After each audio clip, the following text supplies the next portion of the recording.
Hello, I'm City of Gresham Police Chief Claudia Granjon. The following critical incident debrief was prepared to give our community a better understanding of the events surrounding an officer-involved shooting in Portland on May 31st, 2020. This incident took place just before 9:45 p.m. when officers responded to an active disturbance call in the 124 Hunter block of Southeast Kelly and resulted in the death of 49-year-old Israel Mark Berry. Following any officer-involved shooting, a detailed investigation is conducted on multiple levels, including a criminal investigation involving outside agency leadership and oversight, and analysis of internal policies and procedures. In this case, the criminal investigation was led by the Portland Police Bureau Homicide Unit and guided by the Multnomah County District Attorney's Office with assistance from the Oregon Department of Justice and a special prosecutor. The entire case was recently presented to a grand jury comprised of 7 citizens of Multnomah County to determine if the actions of the involved officers, specifically Officer Doyle's use of lethal force, were reasonable and justified under the law. The grand jury found no criminal culpability on Officer Doyle's part.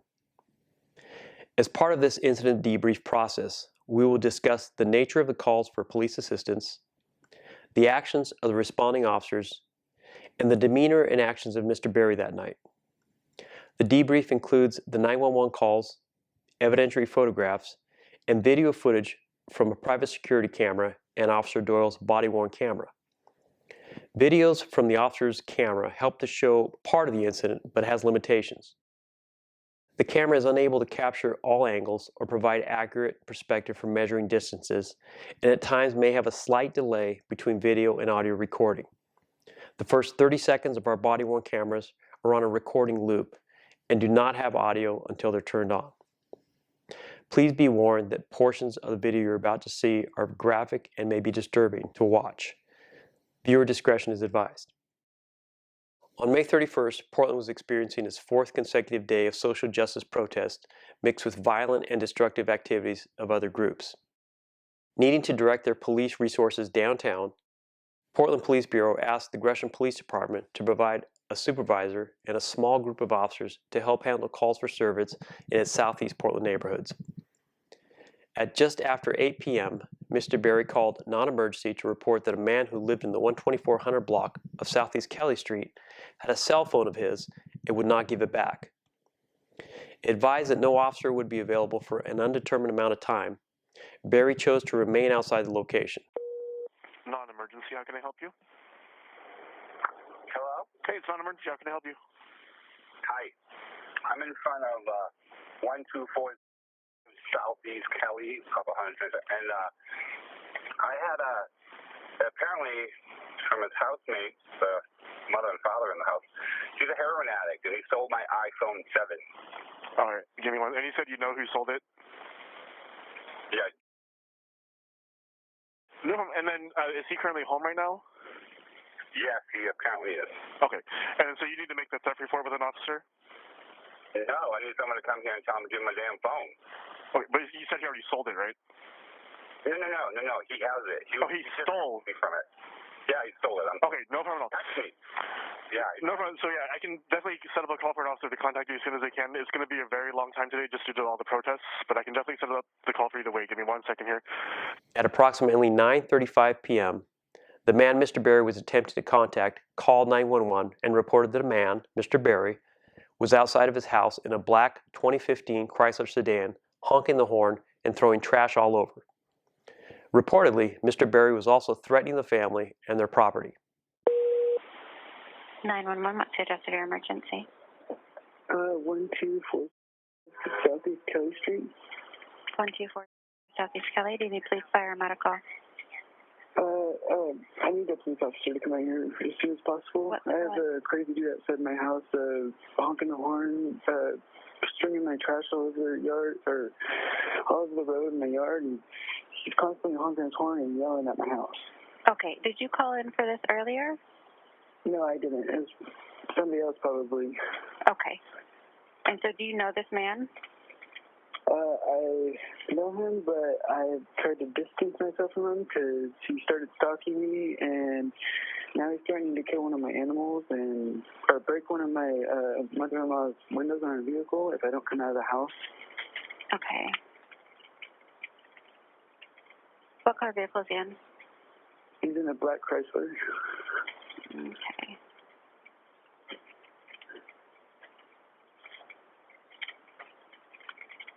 Does he have any weapons that you're aware of? None that I'm aware of. Okay.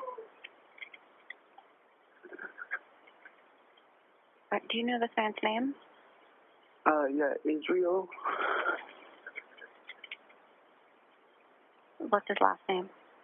I'm not sure. Israel, he really has like 4 names. It's like Israel, Mark, Barry, Tyler. Okay. And I know that he has mental health issues. I didn't know what the extent was until tonight. Okay, and he hasn't mentioned having any weapons? No, he hasn't. Okay. Is that him outside? Yeah, he's shouting and hollering. Okay. All right, we've got officers headed that way. What's your name? What's your last name? At 9:37 p.m., or 2 minutes later, a 2-officer Portland Police Unit and a 2-officer Gresham Police Unit were dispatched to the 911 caller's home on Southeast Kelly, which is about halfway down a long cul-de-sac. The Gresham officers were the first to arrive. 964. 964. 124 Southeast Kelly Street. Gonna find you a cover in a second. There's an unknown male out front in a black Chrysler honking the horn and threatening to 55 our caller and bring out the windows of the vehicle. Copy. Anyone available to free up and cover 964? 8190 on the east for available calls now. 8190, copy, thank you. I'll put you on it. Number 964 and 8190. It looks like this is a known subject to our caller. We had a call about him earlier where he stole her phone. About the time police were being dispatched to the home, a neighbor's private video surveillance footage recorded Mr. Berry throwing bags of recyclables on the victim's lawn. When confronted, Mr. Berry forcefully shoved the older male homeowner to the ground, injuring him.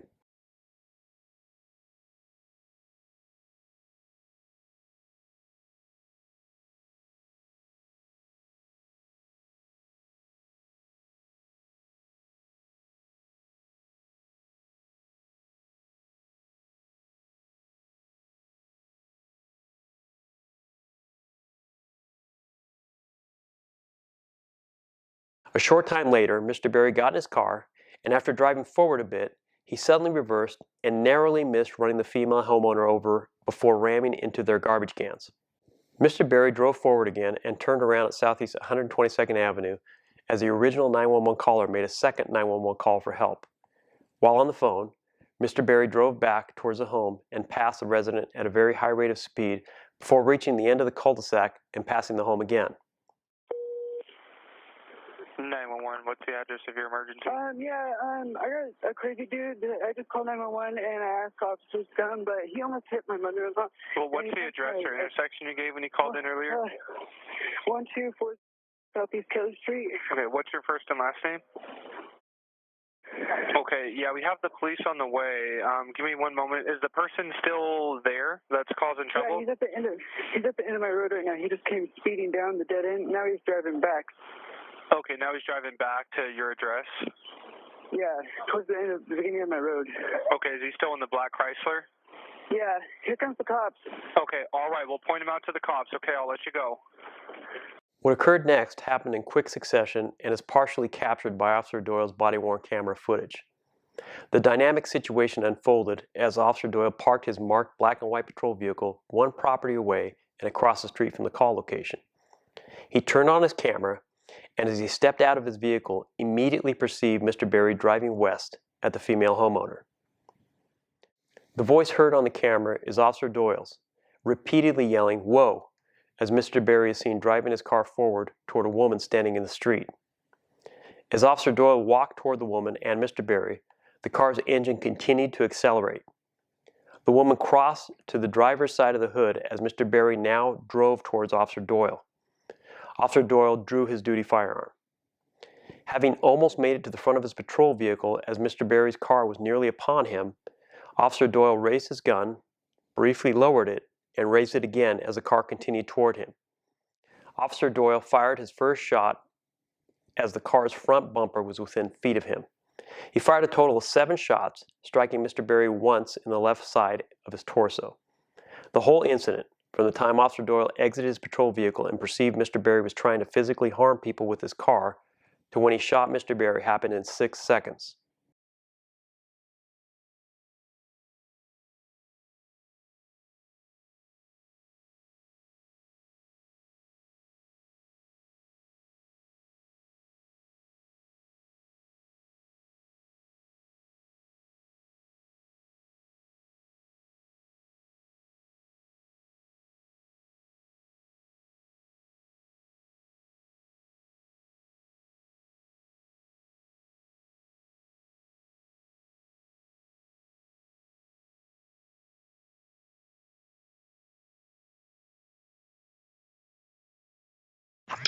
Whoa, whoa, whoa!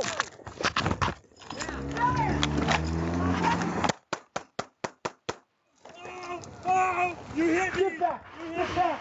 You fucking hit me! Get back to your front yard! That's the second time you tried to run! 8190 shots fired. 8190 shots fired. You good? I got you.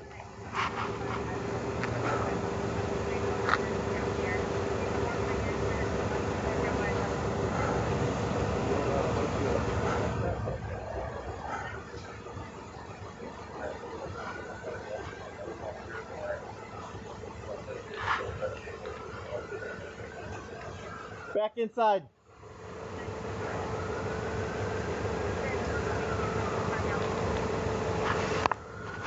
You good? Yep. Okay.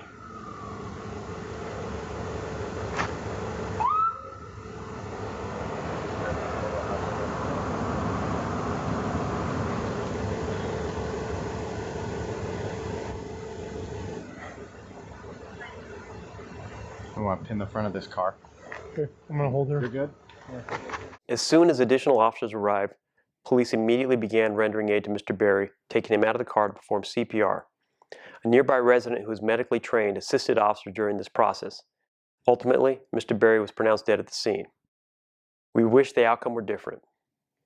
As with all uses of force involving our officers, an internal review will be completed, specifically examining what, if any, changes to existing policies, procedures, or training might need to be made to further improve the outcome of potential use of force encounters. The officers with the City of Gresham Police Department are committed to high moral standards as they ethically and legally keep the community safe from criminal behavior. They train extensively in de-escalation tactics to help reduce use of force encounters and resolve potentially violent encounters peacefully. And Gresham officers were very successful in accomplishing this in thousands of calls for service each year. In fact, with nearly 60,000 calls for service in 2020, our officers used force 0.1%. That's 1/10 of 1% of the time.